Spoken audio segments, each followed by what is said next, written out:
Hey guys, today we're in the studio with Cara Hernandez. She is an estate planning attorney here in the Kingwood area. Welcome, Cara. Thank you for joining us today. Morning. Thank you, Jennifer. I'm so excited to be here. Yes, and so part of our education series is just bringing in people like yourself and helping our senior clientele just understand another part of the process of aging or preparing, for the future. So let's dive right in. Okay, let's do it. So a lot of people want to talk about powers of attorney or Yes. POAs as we call them. Yep. Give us a little bit guidance on that and what they should look for, know, or have. Well, first of all, we want to make sure you actually have a power of attorney. I've talked with many people who they have a will, but they don't have a power of attorney. It wasn't really something that was done several years ago. And what I'm finding is that even if somebody does have a power of attorney, they very frequently only have one person listed as their agent. And you might wonder, why is that a problem? Well, it's a problem because what happens if that person has pre-disabled you or pre-deceased you? Then when it comes time for you to need it, you don't have one, really. And so then we're stuck back in the same position that we were. So every year you want to take a peek at your powers of attorney, make sure you know where they are. Make sure that you have more than one person on there. 3 is best. I prefer 3. And then just make sure that you have communicated that to your agents. Make sure they have a copy of that for you.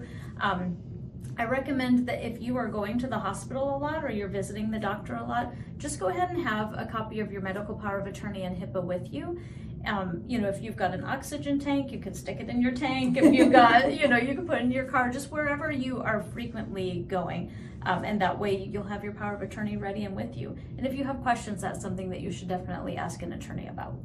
So you said you need to have a POA and a HIPAA? Yes. And a medical POA. So those are Yes. 3 different forms that they need to have. And I would also, so we've got our financial power of attorney. Okay. That's to manage your finances. You can either make that durable or springing, so you can make it good for right now, or you can wait until you're disabled. Then of course you have your medical power of attorney. That's to help make medical decisions for you in case you're incapacitated. Of course. You've got your HIPAA, because sometimes people need to know your medical information without being able to make a decision for you. So that's important.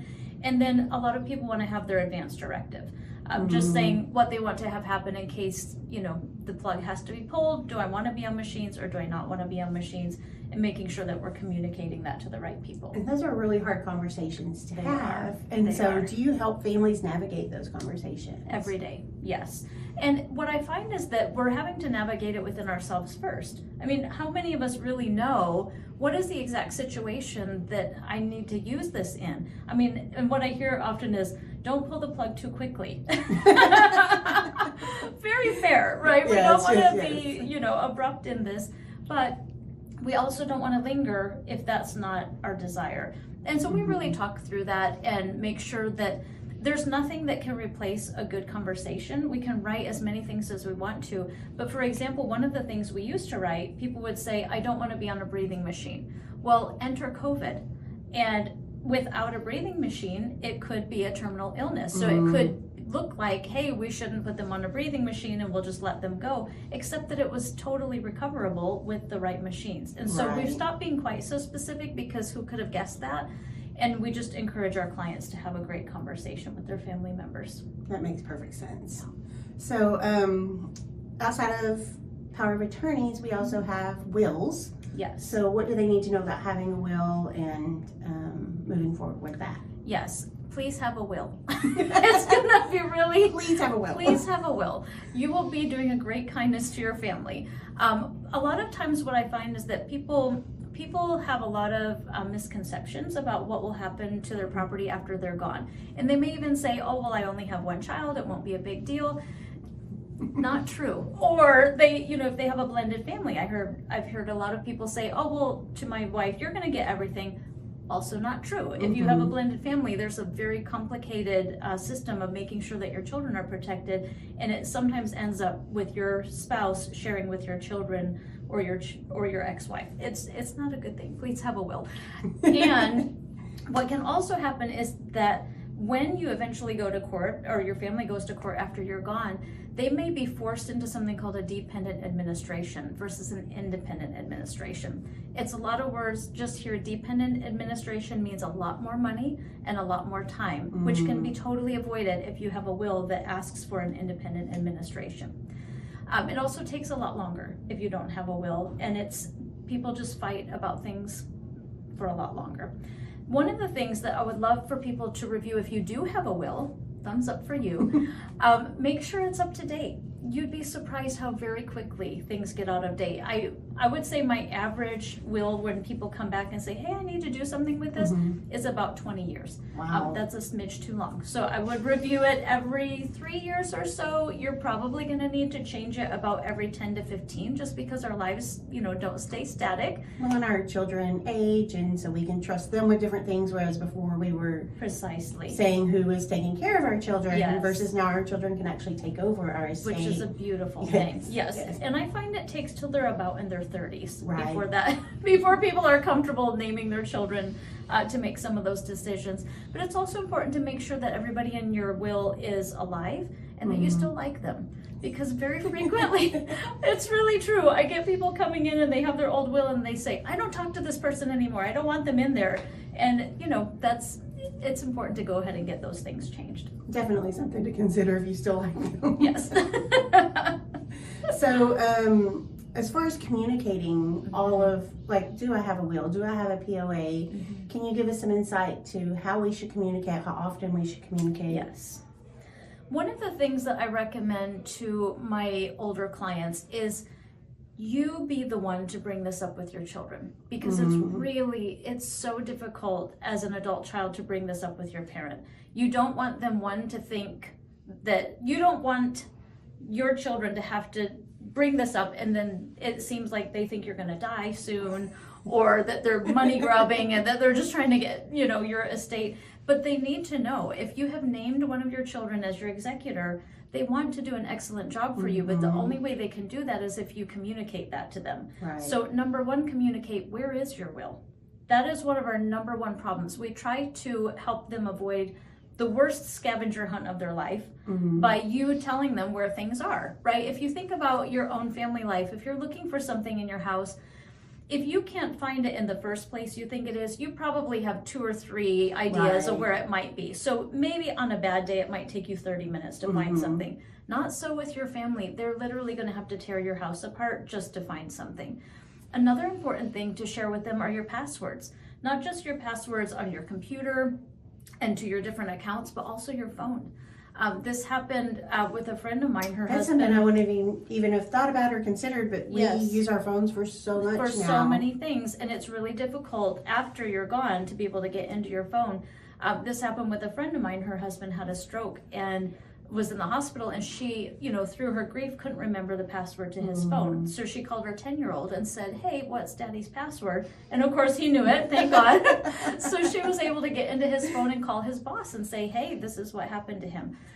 So share that password to your phone with somebody you trust. And here's a big one. Do they have a key to your house? Can they even get in your house without breaking a window in order to get to your documents? So these 3 things: communicate frequently, communicate often. If you just have a will and you have your documents and you put them up on a shelf and you don't share that with the people you love, they're not going to work when it's time, and you're causing them all kinds of difficulty unnecessarily. And even if they do, like you said, they have a will or they have an attorney who would have access to that, they may not even know who to call.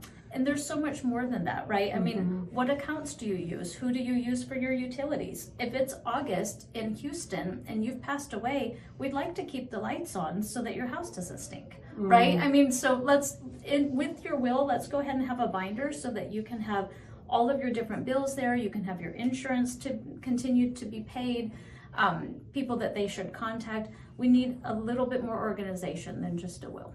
I love that.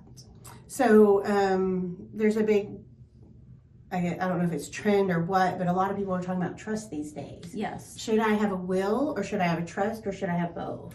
Well, there's also a misconception about that if you have a trust, you don't need a will. That's not so. You can have a will and no trust, but you cannot have a trust without a will. Those are 2 pieces of the pie. They have to go together. I'm glad that people are talking about trusts. It can be a really powerful tool for a lot of people. But I will say not everybody needs a trust. And we're going to go through that on an individual basis.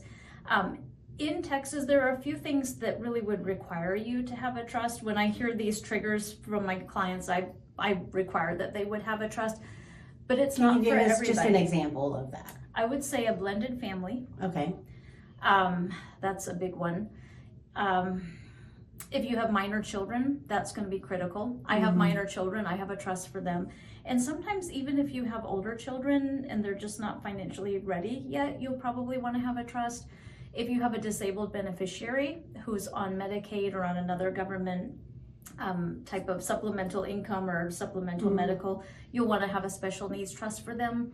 It used to be that if somebody had a disabled beneficiary, let's say they had 3 children and one was disabled, they would frequently take all of their inheritance and split it between the 2 non-disabled children and just tell them, take care of your brother. Well, we don't have to do that anymore. You can imagine the abuses that happen, and we don't have to do that. We can have our cake and eat it too. So we can do a special needs trust or a supplemental needs trust is what it's sometimes called, and we can both have the inheritance and have the Medicaid benefits, which is awesome. That is awesome. Yeah. And it takes a little bit of that burden off of those kids. Exactly. You know, it's like, am I going to have to be the one who has to take care of them? Yes, how much is enough kind of thing. Exactly. So not everybody needs a trust, but that's something that you should talk with an attorney. Never do a DIY trust. Please don't do that. Oh, and can I just throw in a little add-in? Yes, please do. This is something that I'm finding people are not aware of. Please don't write on your documents. If you need to make a change, put a little sticky note or slip in a piece of paper, but if you write on your documents, you could, at the very least, the court will ignore what you've written down. At the worst, they will actually throw out the entire document, and then you would no longer even have a will. Really? So, That's yes, very interesting. you cannot have mixed media on a will. No handwriting and typewritten, one or the other. It's one or the other. And there are very, very strict rules about that. And people will tell me, well, the judge will understand. The judge will take into account what I meant. No, they won't. So please don't write on your wills. Thank you for that tip. Yeah. Is there anything else today that you can think of that we just want to share with them before we cut out of here? When in doubt, ask for help. I like that a lot. This is just, it's one of those areas where there's a lot of misinformation. There are a lot of presumptions. Everybody has a story, right? Everybody has a hero or a zero story where, oh, mom was totally ready or grandma wasn't ready at all, and it was, cost us a lot of money. But ask for help. There are a lot of really wonderful attorneys in the area. I'm not opposed to an online will, but I want to make sure that people understand what they're getting and that it's the right information for them. I know that I do a free 15-minute initial conversation. There are other attorneys who do the same. Some attorneys just charge you 1 hour of their time, or they'll charge you a discounted rate for their time. Ask. It doesn't hurt to ask. There's no obligation to have that first phone call, and you may find out much more information than you ever could have imagined, and then you'll be much more prepared, and your family will benefit from that. I love that. So yeah, definitely ask for help. These are legal matters at the end of the day, and it could save your family a lot of headache and burden. Yes. So yeah, awesome. Well, thank you for joining us today. Thanks for inviting me. It's been great. Yeah, great information. I hope you enjoyed it. If you like this information, you want more information about how the senior resources in our community, go ahead and like and subscribe my YouTube channel. And also for those of you, if you like this information, want more information, you reach out to me today. I will give you a copy of I'm Dead, Now What? So this book is kind of what Cara was talking about. It puts all your passwords in one place. It just kind of goes through every little thing, and it talks about your dependents and just wonderful. And it's just a really quick binder that you could give your children or tell them where it is to help them find this information and just give them a kickstart to that. Fantastic. Thanks for tuning in.